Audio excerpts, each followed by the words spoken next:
Greetings. Now we're going to continue our lesson on composition of functions. So let's start off with what we already know. Okay, so yes, we're talking about composition of functions, but what happens when you have an x value and you need to substitute it into your function? So let's work on that. So here I have f of x equals x squared plus 3, and we're going to say that x equals 3. So if we're given this function of x equals x squared plus 3, we must now take our x value, which is also known as the input, and substitute it into our equation here for x. So once I do that, I know I have f of 3 equals 3x plus 3. So if we were given this function, what should we do now? Well, if I had to prove this, I know that I just use substitution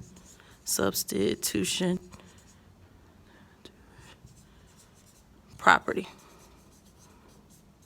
All right, so now going to my next line, when 3 squared is simply 3 times 3, right? So now I write it as f of 3 equals 9 plus 3 because we squared the 3. All right, so squared 3 is my reasoning here, squared 3. Now how do I go, what should I do next? Addition. 9 plus 3 is 12. So I use addition to go to the next line. So f of 3 equals 12, meaning for the function f of x equals x squared plus 3, when x equals 3, my function of 3 will equal 12. If you can do this, you're ready for composition of functions. So let's come over here and look at, if I'm giving g of x equals 2x plus 3 and f of x equals 4x minus 8, the question is find g of f of x. So this verbiage right here may be a little strange to you, but you may also see it as this, g of f of x. That's another way of seeing that written out, okay? It means the same thing. So here we're starting off with g of x. So I'm going to set up g of x. I'm going to write that out. So I have g of x equals 2x plus 3 because that's what we're starting with. So now what am I substituting in for x based on what we're trying to find? I'm substituting the function f of x.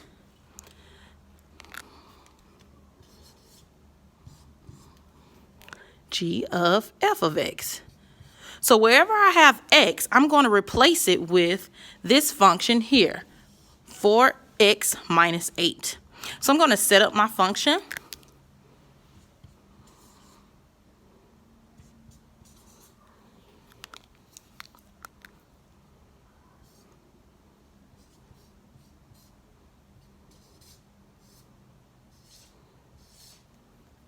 All right, so I replace the x with 4x minus 8.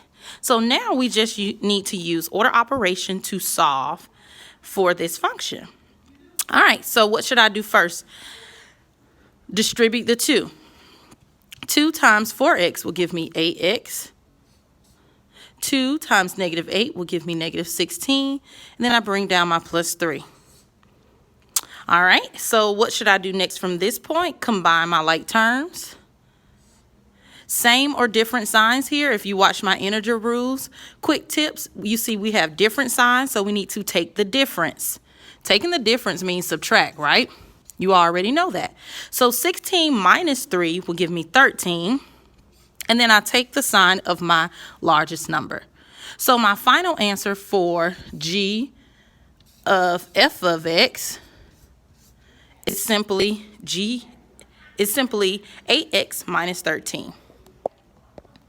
I hope this helps.